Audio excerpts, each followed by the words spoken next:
All right. Greetings, ladies and gentlemen of YouTube. This is Brandon Hill, and accompanying me today is good friend Vic. And Terry seems to have gone out of commission. I don't know what happened at the very last second, but he'll probably be back in just a moment. Might need to Got get a us little nervous. But Terry and I are the authors for the book series Wild Space Saga, which is going to be premiering. Is going to be doing a re-premiere with new covers and new content. And let me see here. Terry seems to have popped back in. Let me add him. And still is having some trouble with his computer. I think he can't really see anything, but it's okay. We'll bear with him. So as I was saying, is that so Wild Space Saga is undergoing some new reboots. We're going to have some new covers, new content for our books coming up soon, and of course a new third book in the series entitled Twisted Faith. We already have the first two available, Between the Devil and the Dark and Wrath and Redemption. We will start having some things popping up on the screen before long. And that is on me. I'm still figuring out how to use StreamYard, so just bear with us. And as I was saying, these books are going to be re-released soon. We're also going to have some compilation works called Tales of Wild Space. That and more news on that will be coming soon. There we are, Terry. You back? I see that you're kind of frozen. Can you hear us? It's weird because you two have frozen my end and breaking up a lot. No. And I don't know why. Because on my end, I'm seeing you freezing. Oh, yeah, you definitely music again, B. What about the music? A little loud. Oh, okay. Turn it down a little bit more. That's good. There we go. Okay. So as I was saying, we're also going to have some new books coming out before long. Tales of Wild Space. All that will be all that incoming news. However, the third book is going to be available in May, and the title is Twisted Faith. You can get it on Amazon right now if you go and check it out. Don't remember if I provided a link down in the doobly-doo, but if not, then after we're done with this live stream, I'll add it to the information. All right.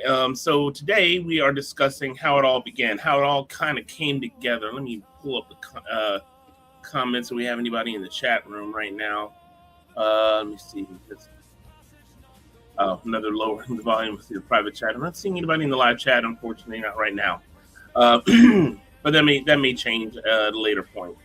One of the guys who was in the chat room was somebody who I'd been in communication with for a while, and suddenly he kind of vanished. I've been talking with him a lot lately. I don't know whatever happened, but hopefully we'll see him again. We'll see if anybody pops in or not. But if not, that's fine. We'll still be able to get a chance to talk about different things about the series, and especially today about how it all began. And of course, this will be recorded for everybody to see. So, Vic, do you have any questions of wisdom for us today, man? Well, like I said, I'm just going to be the voice of the new fan that is unfamiliar with your world and try to get you guys to share your enthusiasm and your joy and why you guys have made these series of books and why people that have never heard of you before might be interested in your books. So that's what I'm going to provide the voice for today. And by the way, I have to kind of do a little bit of a correction. I said how it all began. Actually, the question here today is what's it all about. So because we talked about how it all began last time, I got that a little bit confused. I am still a little bit sleepy, ladies and gentlemen. So yeah, it's what it's all about. We're talking about what the basic story is all about. What we're trying to do. We may skim on things about how it began as well, because there might have been some people who hadn't seen us. So anyway, let's go ahead and talk about that a little bit. Terry, was there anything that you want to say concerning that? Well, we get into how it began, but there's also on board some of actually what was said to us last week. And it's one reason I gave the title, What's It All About? Let's actually give people what this story is about instead of being coy like we were in the past. That was more naive thinking of, oh God, if we say it's too much like one thing or another, we're worried that they might as well just go for that. Well, instead, let's just like you say, give people what they want. Let's actually say what is this about, and let's let people know, and actually trust people to invest in the story. All right, I get you. We do tend to be a little bit coy about things, and really, it's more or less my desire to try to give people as much information as possible without trying to spoil the living daylights out of it. So maybe that just led to us maybe being a little too secretive. So the basic thing about Wild Space Saga, it is a space adventure involving two crews. One crew being the Reckless, which was generally put together by yours truly, and the other crew is a ship called the Shadow Star, which the majority was put together by Terry.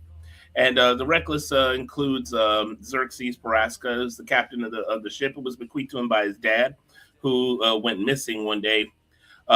He was involved in taking back the pirate worlds of Roma and King's Knight from the usurper King Montera. He lived with his mother until she passed away. He became part of a pit crew, which the pit crew is for the Gestalt Leagues, which are basically giant robot warriors, which fight in sort of big arena battles, which have become extremely popular over the known worlds. And after getting news about the ship, he also assembles a crew consisting of his wife, a fellow techie in the pit crew member named Neela, and two itinerant Felian techies named their names are Curinia and Yarinia, but because those have a tendency to be difficult to say, they just call them Salt and Pepper. Salt is the dad, because his hair is sort of almost white gray, whereas Pepper has a charcoal gray hair on his head and on their tails, and so that's why you can tell them apart. And then the two newer members are Varakeska, who's another Felian. They're called a Harakia Felian. More on that later. And also, oh my God, suddenly blanking on the Mabala. A lot of people seem to have a problem pronouncing the name. It's pronounced Mabala, not Mobala, not Mabala or whatever. It's Mabala. And she's sort of new to the group, and also I'm glad you clarified that, because I read that as Mobola for nearly 20 years now. Yeah, I actually kind of got the name from a show called Kids Incorporated. One of the characters they had an episode with a girl from Africa named Mabala. So anyway, where I was going. Oh yeah. Let me jump in. So like, what's the tone of your crew? Are they like an Enterprise kind of crew, or are they more like Firefly? Or like, I mean, is it like a pirate ship? Not a pirate ship, but just kind of like a mercenary ship where it's kind of freewheeling, or is it more structured like a military? They are part-time space pirates, but not in the way that you think. They're more like expert treasure hunters, but they're more like Guardians of the Galaxy. Maybe not quite so goofy, but if you think that, then you're probably on the right track. So there's not like a dedicated command hierarchy where everybody's got to listen to the captain and you've got to obey. It's characters are free to mouth off if they want and do what they want and walk around in their underwear. Is it that kind of level of not that loose? The Xerx is the boss at the end of the day, and but Xerx is not the kind of boss that's not going to listen to people. I'd say on the Reckless it's more likely, because they're not necessarily a military crew as such. Sorry to jump in there, Brandon. Yeah, no. But Xerx, yeah, he's very much the boss of that ship, but they're not a military in that sense. But the Shadow Star, on the other hand, is a mercenary ship, so there is a proper command hierarchy. They're nearly all veterans of one military or another aboard that ship. So I know you mentioned that there's two different ships that are the main things. Are they like a team? I mean, are they aware of each other and coordinating, or are they each having their own adventures that every once in a while crisscross with each other based on whatever the story is? Or how connected are these two different storylines and groups of characters? Go ahead. Sorry, Jerry. dude. Yeah, so the two act independently, but the idea is often their paths cross. So they do know each other sort of as friends from the past, from working together previously. So often what will happen is if there's a problem, the first person on Xerxes' speed dial is the Shadow Star kind of situation in that sense. So they're friends, they operate independently, but often, in the purposes of our stories, they happen to be crossing paths at that time, or one will call the other and say, look, I don't know who else can help. Yep. So what's the main thing that separates them, like tonally? What makes each crew and each ship feel different from each other? What's their main goals that they're going for? Well, considering that Xerxes is more like a slightly dysfunctional family. Well, both are actually kind of like slightly dysfunctional families, just in different ways. Xerxes is a bit more chaotic. The crew of the Reckless is a bit more chaotic. They're they're still kind of a big family. They're a lot more. I would describe them. Sorry, I keep talking over you, but it's the connection's a bit off, so my timing seems to be a bit off. I don't mean to interrupt you. It's fine. I would say the Xerxes, like, they're more a civilian outfit anyway, because they compete with the Gestalt Leagues, the fighting robots. So though they know how to fight and they know how to serve, because in the pirate fleets you still get that kind of training, they're not as formal in that sense. So they'll come together as a team, but they're not a military structured team. Whereas the Shadow Star, they are out and out mercenaries. They've all had some sort of military experience. Paige is the captain. Brogan, who's her second, they both grew up together. They served together. They left the military together, so they worked together. Another one of theirs is called Ike, and he's a veteran. He's their former sergeant sort of thing. So when they left and he kind of didn't like the way they were being treated, he joined them. The rest of their crew are defectors from the Imperium. So they're what they call the tanks, the engineered humans, who then found it hard to integrate into civilian life. It's like, well, what we do best is pick up a gun and fight. So they then joined the Shadow Star because they can do what they do best on their own terms instead of effectively as slaves.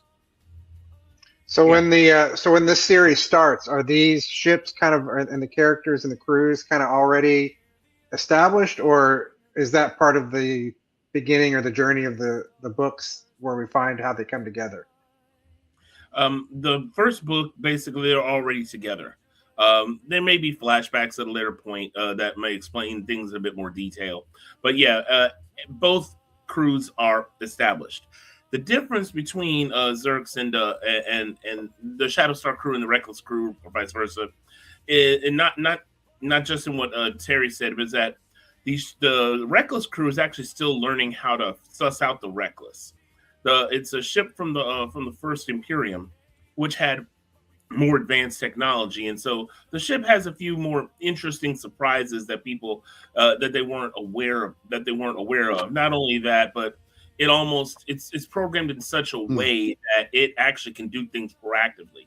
If you've ever watched Stargate Atlantis, remember the Atlantis crew had to figure out how Atlantis worked, and then they realized that the ancient technology was made so well that it acted proactively sometimes in order to certain safeguards, in order for certain things that worked a little too well wouldn't work so well that it would kill you. This guy found a force field one day, for instance, and they thought it was they couldn't figure out how to turn it off, but later on in the episode it shut off on its own accord because it was a failsafe to make sure you didn't die of hunger or thirst.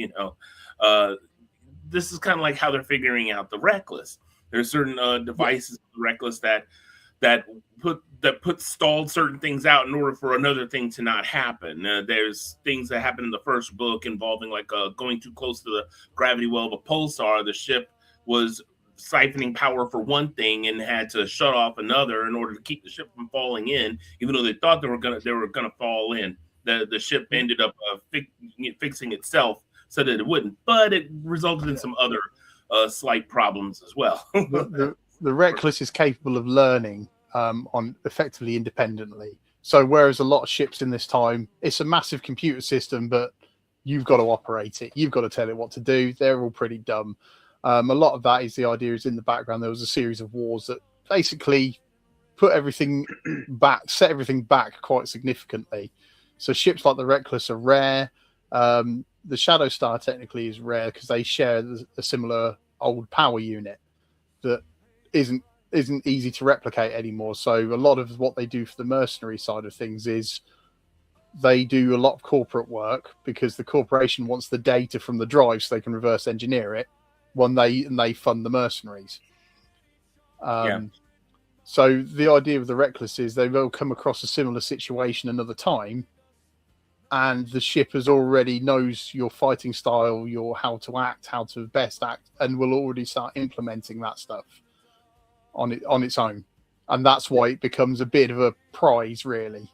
You become a bit of a target on his back. And also because the reason why it's also so rare is because in the years after the Imperium Wars, most of the space battlegrounds were picked clean by space pirates. Space pirates were probably like the only faction that remain after the in any kind of like order after the Imperium Wars. So they were able to survive pretty well by just picking up the corpses of old ships. So you'll find you'll find old ship graveyards out there, but you might find a rare implement that somebody might have overlooked every now and again. But for the most part, they've all been pretty much picked clean because of space pirate activity that went on for decades to centuries after the war. So this kind of leaves the space pirates actually kind of sitting pretty, and they're able to do whatever they want even nowadays because the Imperium and the not only are their homeworlds hidden, but the Imperium and the Alliance still don't have technology that can quite compete with them. And so the Reckless was in the hands of some space pirates, but it was just a ship that was pretty much fully intact. And so Xerxes and his crew are still trying to figure out how it all works. So this is like the only one of the few ships remaining that from that period of time that that are fully functional for the most part. So I want to pivot on that just a little bit. So we're talking about the technology of the ships.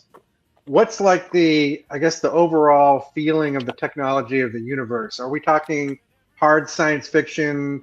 We're obeying the laws of physics, or is it kind of loosey-goosey, kind of having fun with stuff where, if it's a cool technology, it'll be allowed. If, hyperspace is some kind of, I'm sure you have some kind of hyperspace system. So it's like, it's not going to take people years to travel. I'm sure there's a way they can get across from one end of space to the other in an afternoon, to where it's not about the science. It's more about fun kind of science, is the way I would like Firefly, Guardians of the Galaxy, where you're not obsessing about, well, that couldn't happen in real life. It's just kind of more fun kind of science. Yeah, it's a case. Sorry, B. Yeah. So this is sort of my ballpark in a way. It's a case of you describe the technology well enough for your mind's eye to imagine it working, if you know what I mean. So you've got an idea it has functionality, but we don't sort of dive into the hard physics of things as such. It's a case we have a hyperspace region and it's full of swirls and eddies of energy streams. So the idea is you can catch the stream and ride that stream at the right time, it will accelerate you, and you'll make a journey that would take several years in several days. But sometimes those streams will eddy, or there'll be another stream that will slow you down. So a journey that took you 3 days might take you a week. So the idea is it's not fully stable, but it's the most stable region that they can travel through. Basically, you're thinking that's found on a hyperspace weather.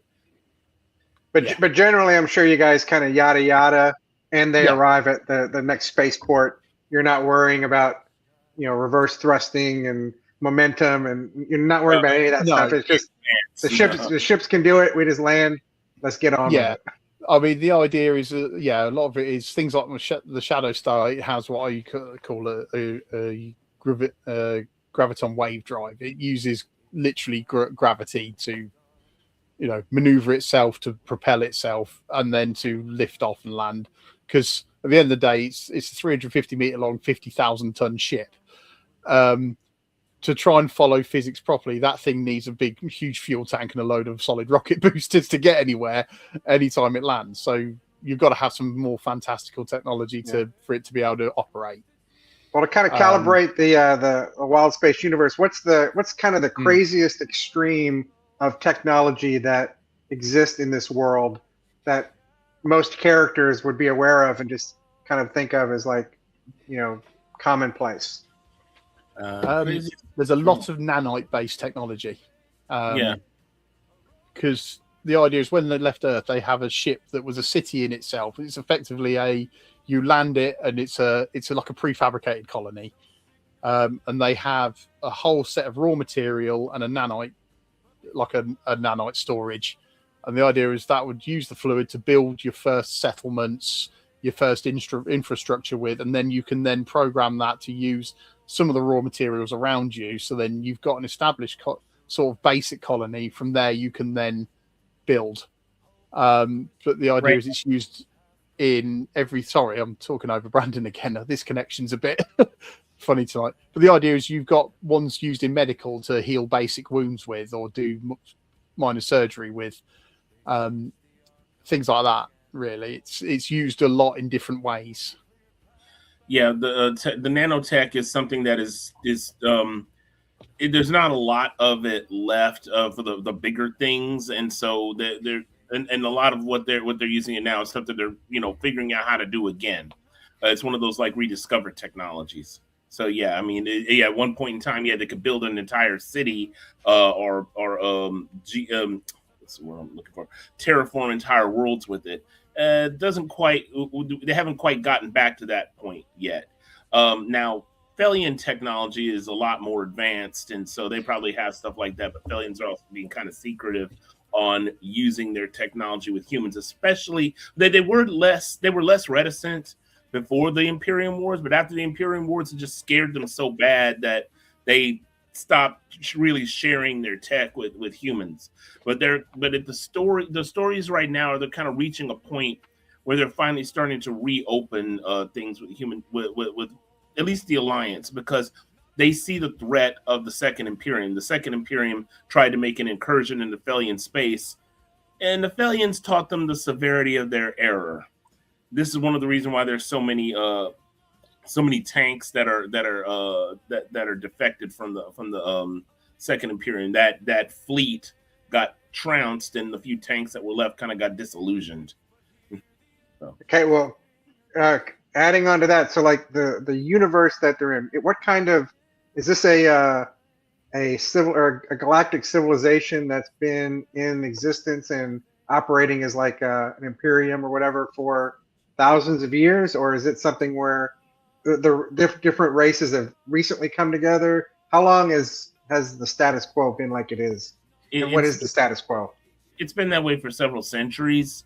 When it comes to race relations and stuff like that, amongst humans, we've kind of gone past that at this point, because you have a lot of blending in of different races. Now, there are some planets that were settled mostly by people from certain regions of Earth. There's one planet called Mandela, one that was largely settled by Africans. You have one planet called Kanhana 4, which was settled mostly by the Japanese, and then Zhao was mostly settled by all the rest of the Asian interest groups, and is run by Yakuza and Triads and things like that.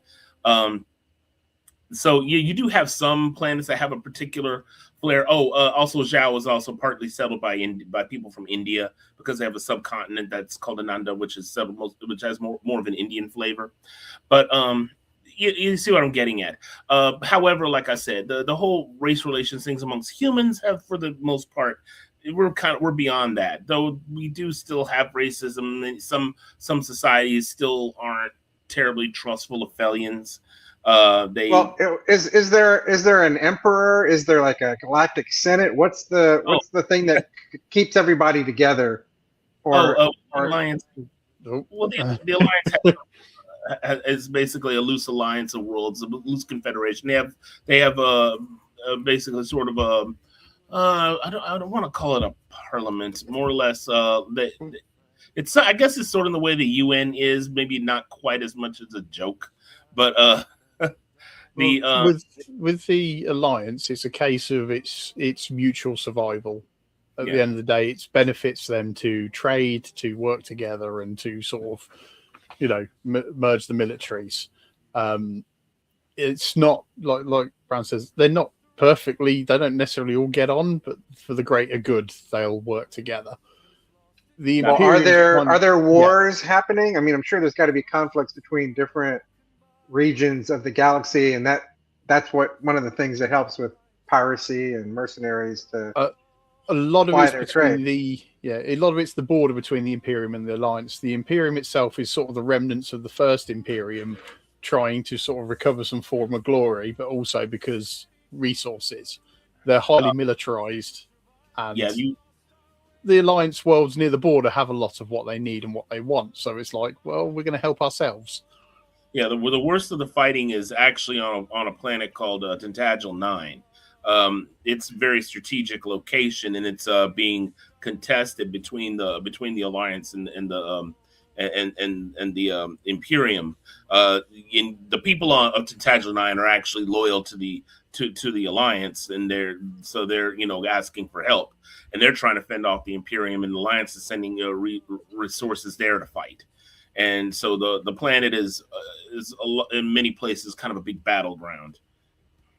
Okay, so now your two ships, how are they interacting with this galaxy? What's their day to day? What are they doing as a normal day? And then whatever happens that kicks off the events of the book, what's their normal, and then what changes everything for them?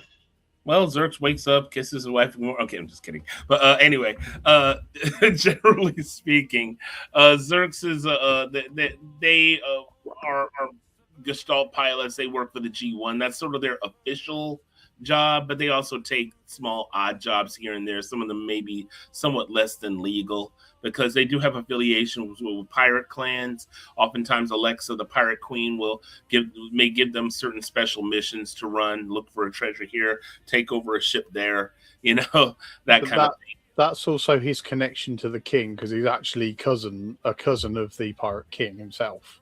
Yeah. He is his cousin, is the pirate king, and his other cousin, Isabar. They actually used to play together as kids. They kind of all have their unique stories, but yeah, he has direct connections to the pirate king. If he wanted to, he could retire right now and go live on King's Knight or Roma as a duke if he wanted to, but that life's not for him, and he knows that even Neela wouldn't like that. So yeah, that's what they do. They're Gestalt pilots officially for the G1. They take odd jobs here and there. Like right now, we're working on in the fourth book is Zerx working with Paige to test run some new upgrades on his Gestalt, Imani, as well as do some test battles against these new technology Gestalts called Setek units. So it almost kind of sounds like Speed Racer and his family of drivers, and they've got like a garage full of cars and stuff like that. They go from race to race, but they do stuff on the side. Any kind of vibe along those lines? Are they kind of is that much of it is where like the Gestalt battles, are those going to be major components of the story, or that's going to be sideline stuff? They are sideline. We can make. They were going to be a bit more involved originally. It's just with everything we've built since, there's kind of more outside of that. So we're going to bring them in more as time goes on. But initially, they've actually ended up not featuring as much as we initially intended. But as time goes on and they become more necessary, because the idea being is, things get more, the situation is going to deteriorate. I think we quite obviously set that up, that it's deteriorating between the Imperium and the Alliance. War is going to happen. War is coming. that we do have the gestalts were weapons of, and that's one thing that we're building up is that gestalts were weapons of the first Imperium.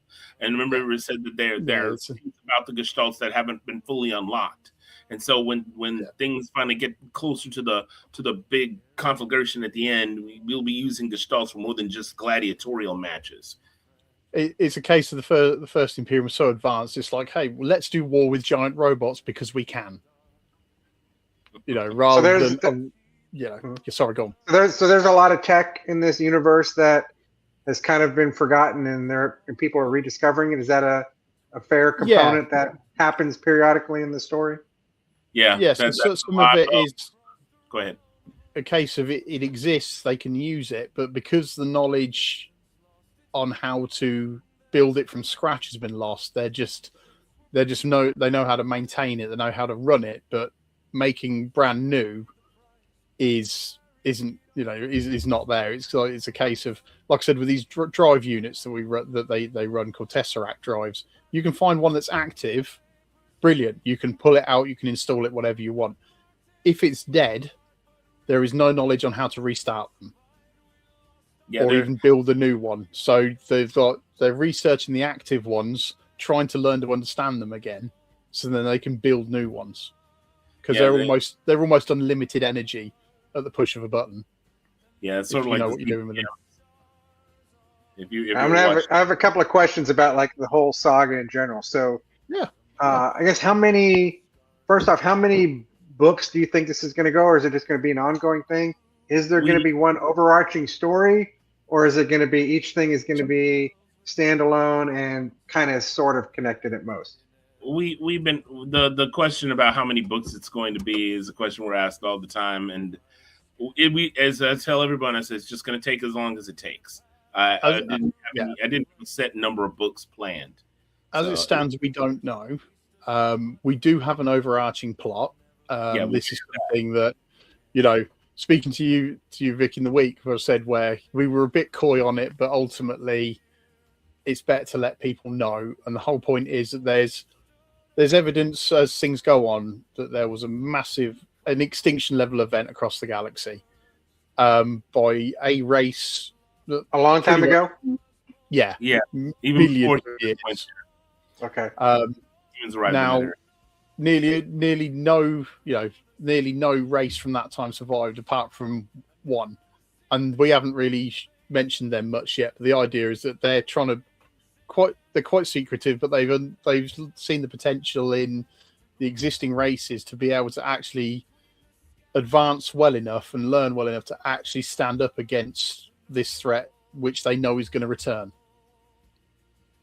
So the idea is that they're kind of trying to steer like humans, Felians, in the right direction, so that they work together, so that they can actually be ready for when this race returns to then harvest the life in the galaxy, the new life in the galaxy. Someone can actually fight them with a chance of winning. A little bit of a secret, a little minor spoiler is that the very fact that humans and Felians are actually able to crossbreed is a part of that plan.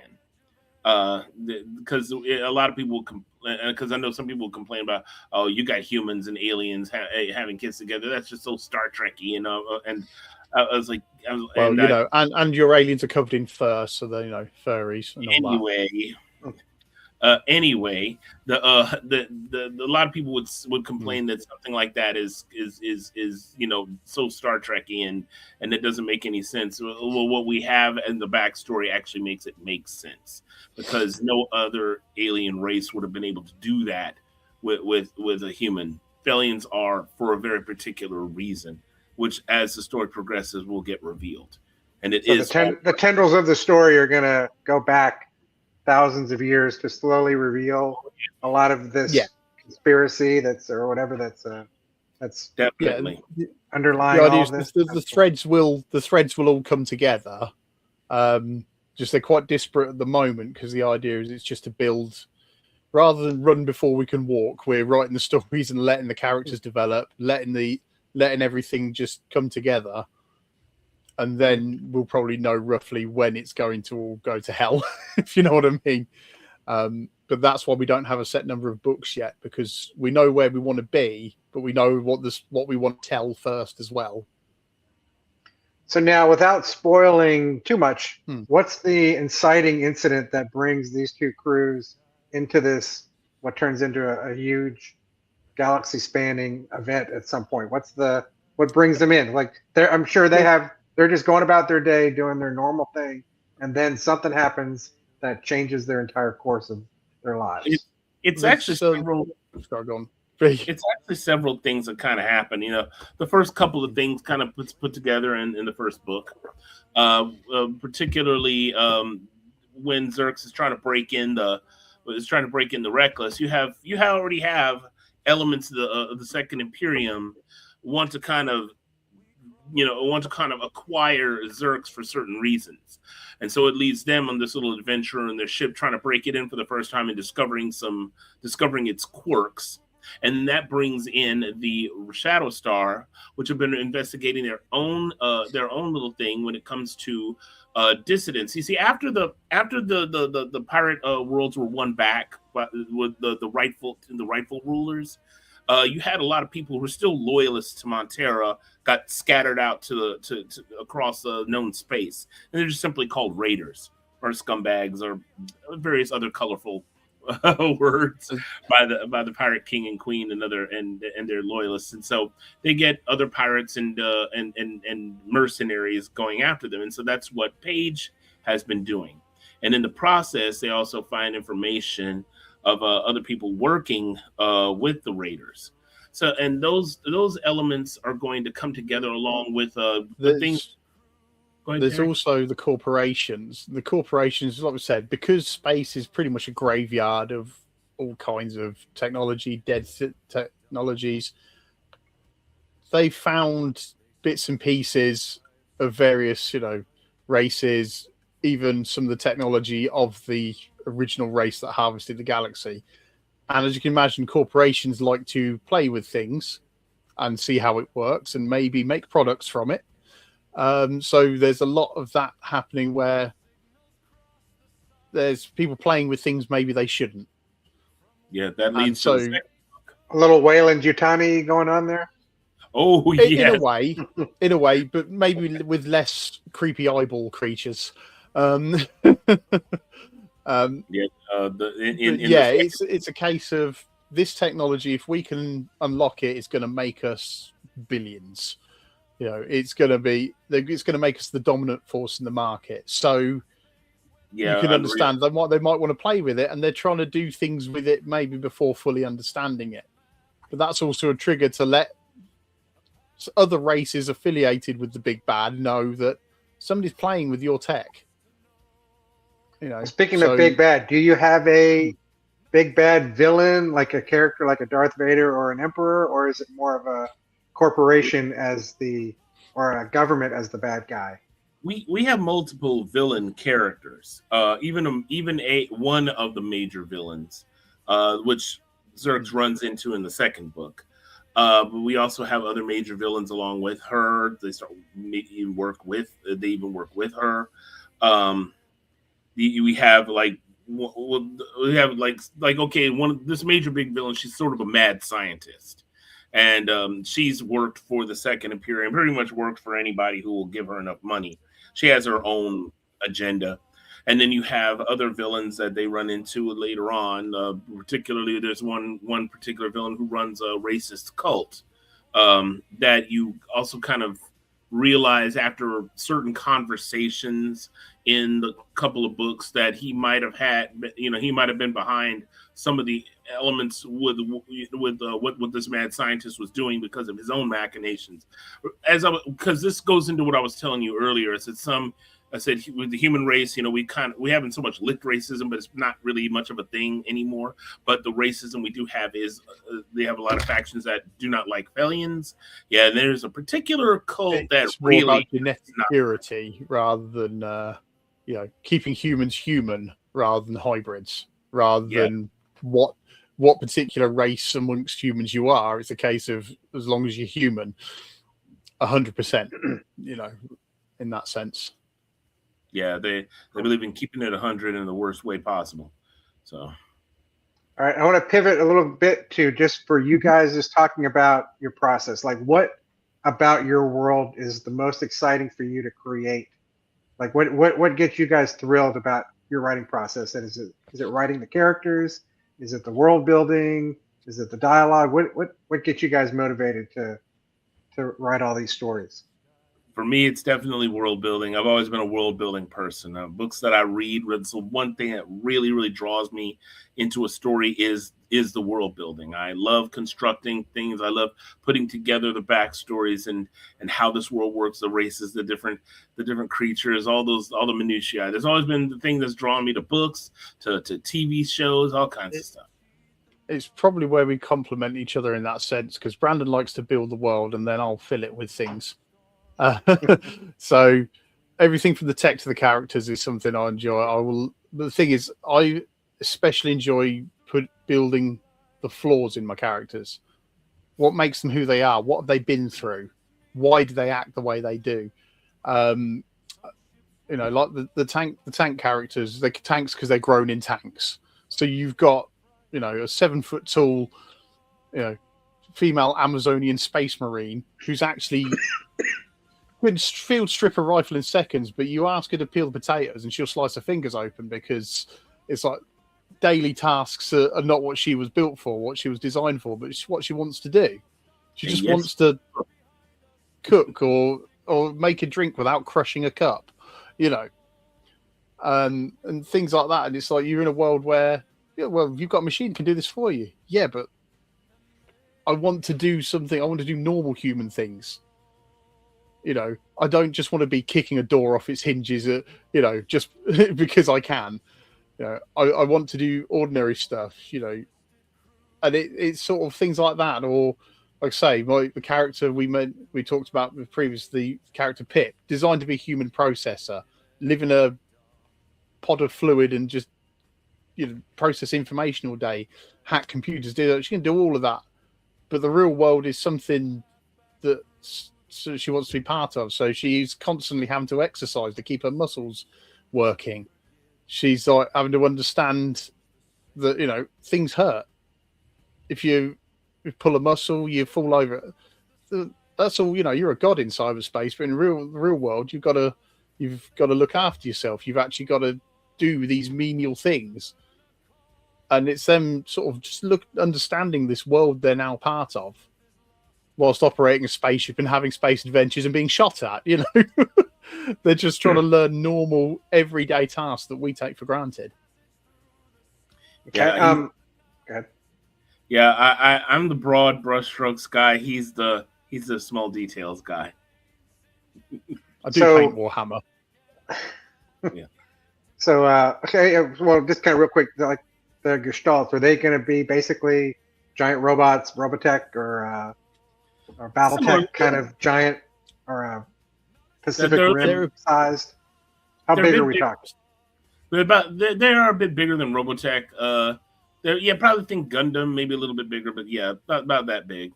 They're 50 meters, so about 140 foot tall. So you're looking actually in a Evangelion kind of height.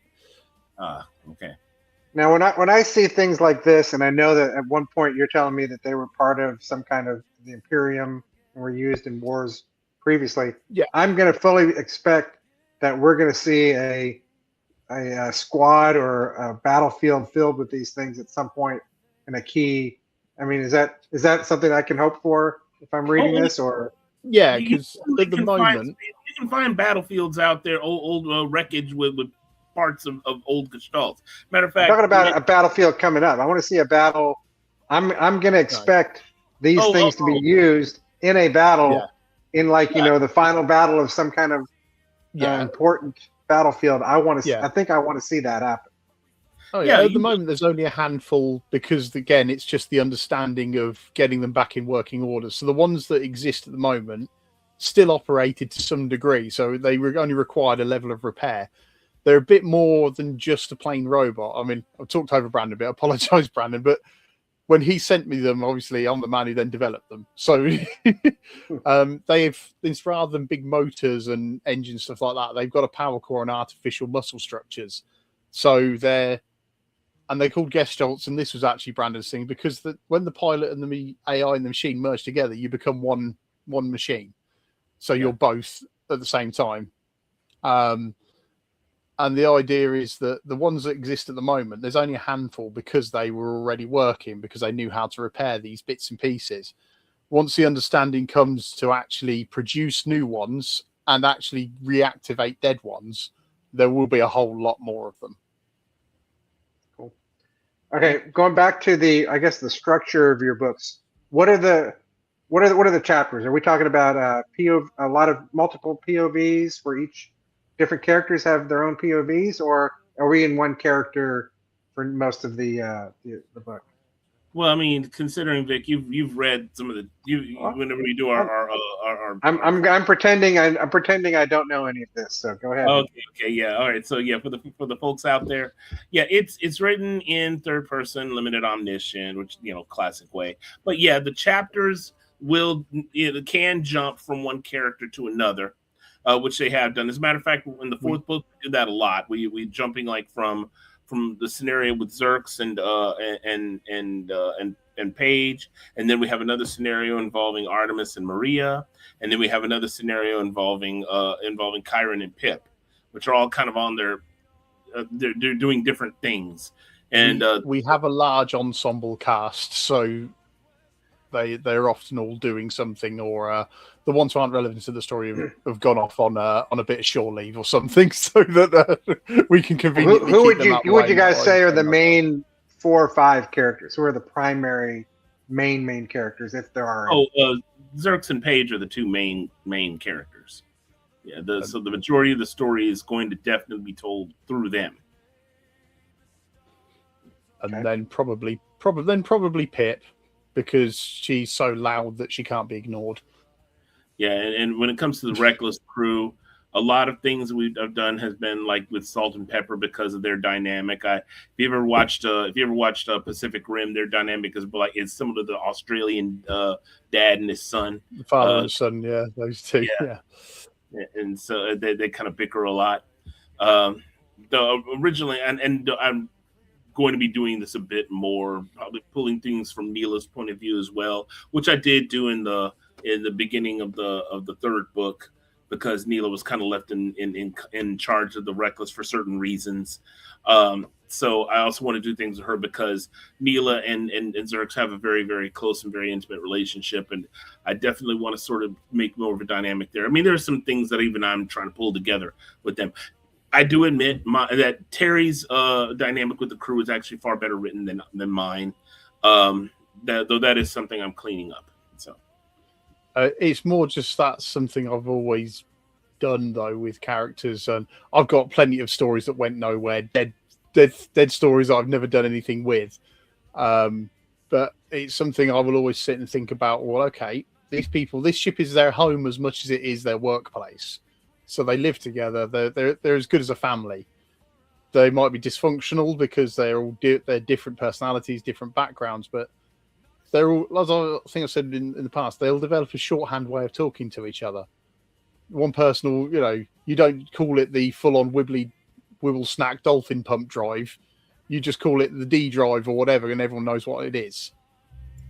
Yeah, because they operate it, they use it every day. So they're not going to be calling it by its full name all the time because that's a waste of time. I know what you're talking about, Right. I mean, it's a lot of the terminology we use in the story that we'll have shorthand for things. I mean, we have something called mag cell weapons, which everybody just calls mag weapons. They're basically it's just a really common tech now that's used in guns instead miniature rail guns, basically. Yeah, miniaturized rail guns. Magnetic linear accelerators, miniaturized magnetic accelerators. Instead of using gunpowder, we actually use a railgun technology. So you guys have like a glossary you put with every book, or a wiki that people can access if they want to just kind of get all this lore dumped into their brains all at once? Well, we don't really we haven't, but at the same time, sorry, we keep talking over each other. We're doing well here. The way I tend to look at writing it is the reader will pick it up pretty quick what they're talking about, because it will be related to the scene or the next scene. You know, you fire up the G drive, well, the ship floats and then takes off. So the G drive is quite clearly the anti-gravity system, or something like in that sense, because it's going to be clear almost instantly what they're talking about. Yeah. So I don't tend to think of glossaries and things like that for people, because I trust a lot of people to have a bit of wherewithal to know what we're talking Well, what about. I would say is that, I've like Brandon alluded to, I'm in his writing group, so I've been reading the various chapters that he's been putting in. But for me, it really wasn't until he created a trailer for the books recently that a lot of this stuff really clicked for me. I was like, okay, now I see what it is you're going for, the tone, the vibe, because I don't come from an anime-ish kind of background. I come from more like, The Expanse. So my mindset going into a lot of this reading was kind of judging the stuff on those kinds of things, which was not the correct tone to be reading this stuff with. I was probably putting way too much, science into it and believability, when it was supposed to be a lot more fun, a lot more, insane possibilities out there. So that's why I think stuff like that is valuable. I mean, for my own work that I'm going to be doing, I'm definitely going to be having, here's pictures of what each of these people looks like. So what the world looks like. So you can I'm really going to get a lot more of that together, because I've got loads of stuff. I've been. I know, like I said, I know it's controversial. People talk about using AI for stuff, but the fact is, I've been trying to do some photorealistic ideas of some of the more fantastical characters. Some of mine have orange-colored eyes. Tanks will have monochromatic skin. They range from grey to white.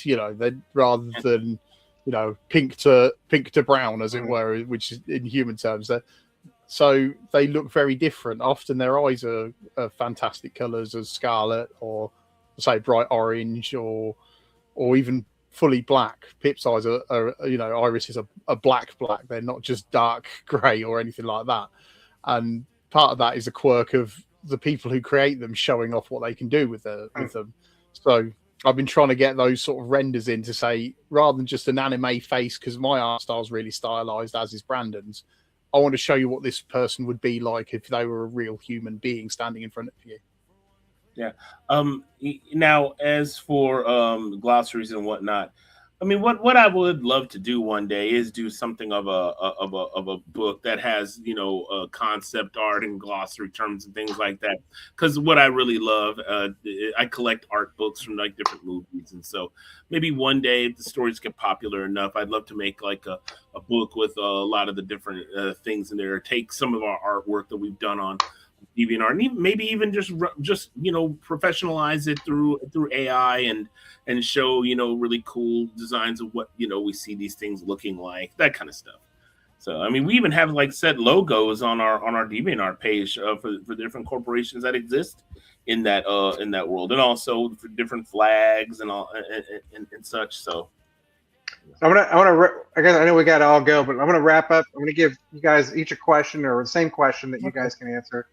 I know each of you has like your crew that you say is yours. If you can just kind of give me a character that most not resembles, but tonally feels like your main character of your ship from regular culture, that people may say, oh, he's like this character. Or if you like Han Solo, you'll like Zerx. That kind of level of comparison. You can do that for each of your main captains.